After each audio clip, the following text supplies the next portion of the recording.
السلام عليكم ورحمة الله وبركاته. أهلا وسهلا يا حبايبي وأخواتي وصحابي. طبعا أنا أول مرة أظهر في فيديو أختي وأول مرة أتكلم فيه. لا ظهرت يا بنت. لا أول مرة، بس أول مرة أتكلم.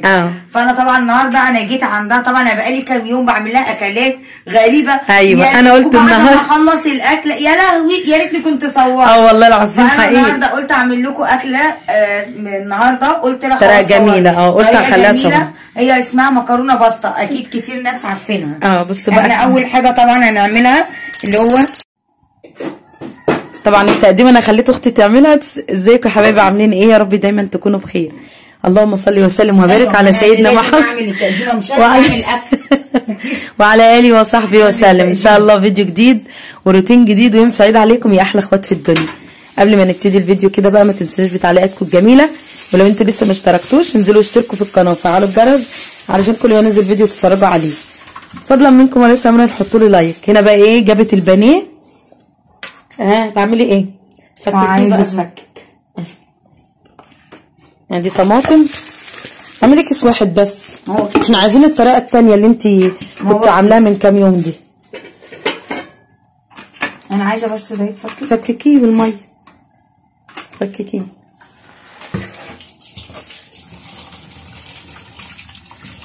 بس سيبيه بقى يتفكك كده.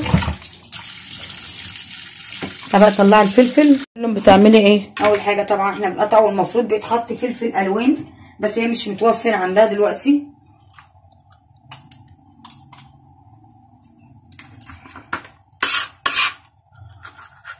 طبعا انتوا بتعملوها كده اللي هي شرايح كده، شرايح صغيره. اللي هي وسط كده.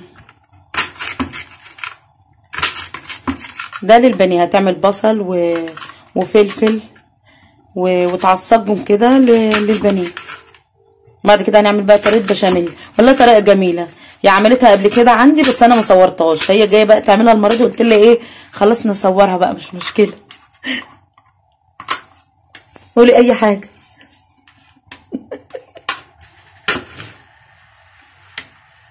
طبعا هو القرن الفلفل الحراق ده اختياري، لو محدش عايزه ما يعملوش، مش شرط. انت ممكن تحطي طبعا الفلفل الالوان تحطيه عليها.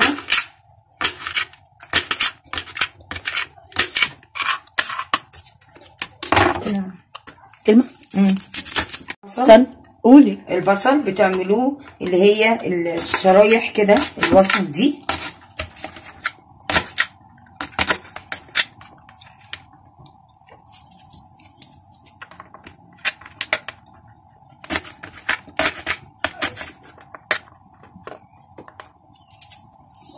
هو زي ما انتوا شايفيني كده. هي دوم مش عارفه على وش خالتك النت وقف. النت وقف.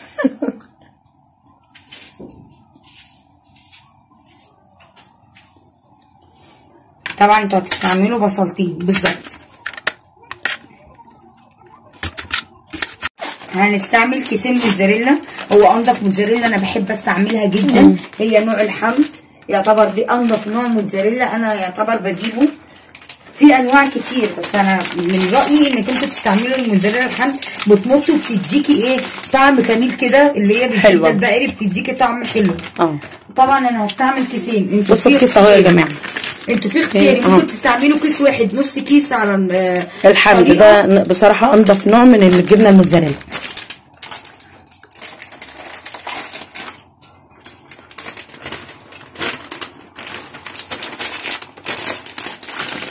عشان احنا كنا حاطينها طبعا في الثلاجه في الفريزر، فمجمده لازم تتفرفت كده الاول قبل ما تستعمليها. طبعا يا جماعه هو الاستعمال اختياري. انتوا ممكن تستعملوا ربع كيلو نص كيلو براحتكم، بس انا استعمالي النهارده هيكون اللي هو ايه قد الكميه. صدر فرخه كامل. ممكن تقطعيها كده وممكن تقطعها شرايح طويله لو حابه، بس انا بقول اقطعها بالطريقه دي ان هي تملي الكميه بتاعه المكرونه كلها. هو اختياري، انت ممكن تقطعيها بنفس الطريقه دي، ممكن شرايح طويله زي ستريبس طويله زي ستريبس. يعني تجيبي قطعه البانيه مثلا المره اللي فاتت عملته لنا زي طريقه الستريبس. جميله. السمنه بتاعتنا تمام، اللي هي مجرد كمعلقه او معلقه ونص كده. المهم ان احنا المفروض ان احنا نعلي النار عليها جدا، يعتبر اعلى حاجه عندك في النار. مجرد ما السمنه تسيح ننزل بالقطع الصدور. طبعا هنا الميه، نشوف الميه بتاعت المكرونه. نحط بقى الزيت، شويه الزيت، ونحط طبعا الملح.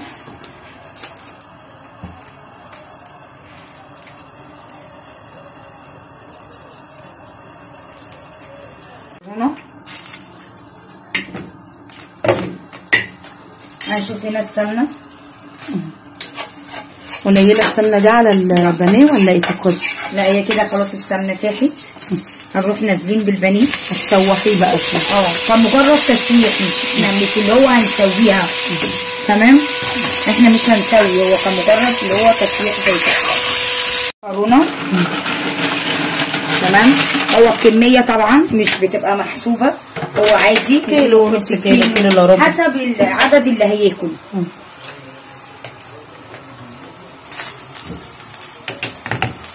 هنسيب طبعا المكرونه تغلي تستوي. بس طبعا انا سبتها تتشوح، اللي هو مش كمجرد، احنا مش هننزلها كده.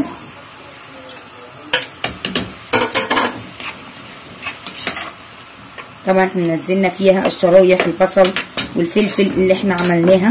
حطي بقى التوابل بتاعتك بقى، حطي بقى فيها التوابل بتاعتك. حطيتي التوابل؟ طبعا. طب استني بقى هفصل عشان الاذان. مش هينفع اشيل من على اهو خلاص اهو.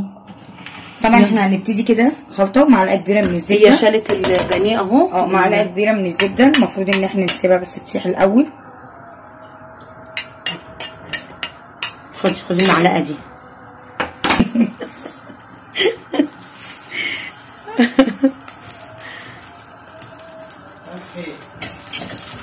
احنا المفروض ان احنا بناخد معلقتين كبار من الدقيق. على تزودي بقى معلقه وخلاص تاني. اهي. لا كمان بقى واحده والنبي. هو طبعا هنشوحهم مع بعض كده شويه لحد ما تحسي ان هي دابت خالص.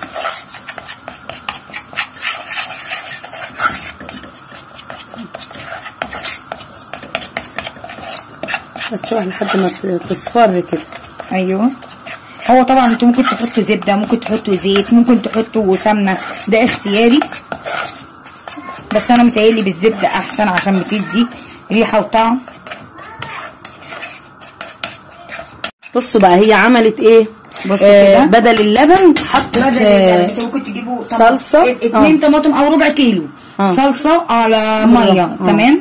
واحده ايوه. طبعا هناخدهم واحده كده. خدي اهو، وهنقعد نلفهم كده لحد ما تتقل عجينه البشاميل دي. خلاص حطي بقى. تمام. هنخلي الميه جنبنا.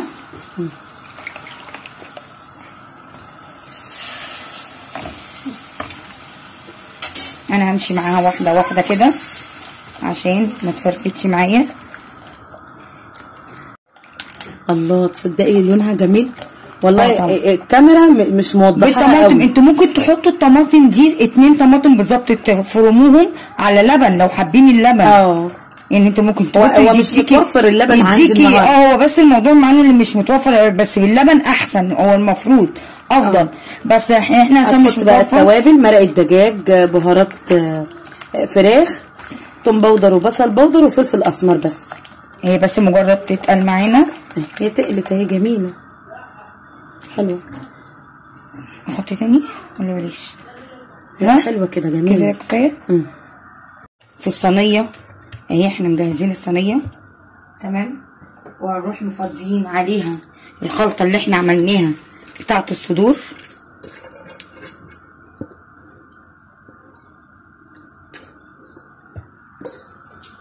قلبيها بقى. هنقلب بقى كل ده في بعضه. الله، شكلها والله تتاكل كده. جميله. تمام. وهنروح نازلين عليها بالصوص اللي احنا عملناه. ده المفروض اسمه صوص احمر، في اللي هو الصوص الابيض بشاميل احمر، في صوص بشاميل اللي بيبقى الابيض اللي احنا عارفينه بتاع البشاميل العادي اللبن اللي هو باللبن ومن غير طماطم، ما هو في باللبن وطماطم برضو. هننزل عليها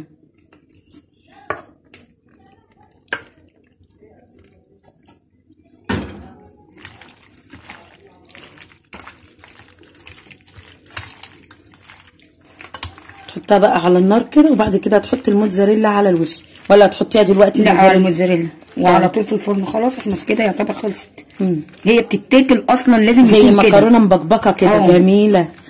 على فكره ليها طريقه تانية يا جماعه، بدل ما تسلقوا المكرونه لوحدها. لا كذا طريقه. بدل ما تسلقوها لوحدها انتوا ممكن في شفتوا انتوا اللي احنا عملناه هنا ده اللبن، ممكن تزودوا ميه بعد الدقيق ما هي خلاص عملوا بتاع ميه، وتحطوا المكرونه تستوي معاها. بس احنا سويناها نص سوا كده في الاول. ودي شويه موتزاريلا الاول كده معاها وبتقلبوا كلها. معقول؟ الاول. الله. ده ليه؟ علشان لما تيجي تطلعي بالمعلقه هتلاقيها بتنط معاكي، انتوا هتشوفوا النتيجه في الاخر هتبهركم.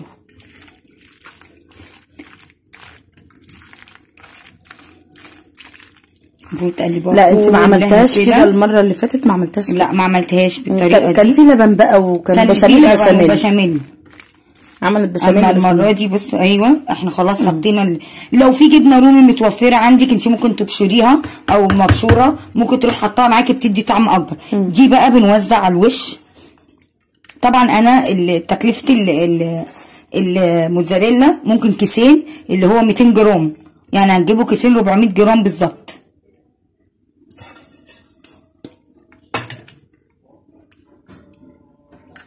دي طبعا في الشوايه بتتحط لمده 10 دقايق بالظبط، هي كمجرد بتدي لون على الوش وبتطلعيها.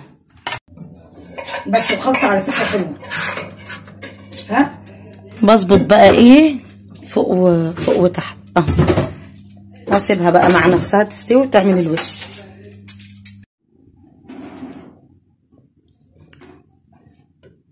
الله على الجمال. استني حطيها على لا حطيها على البتاع عشان الرخامه اهي. هاتي هنا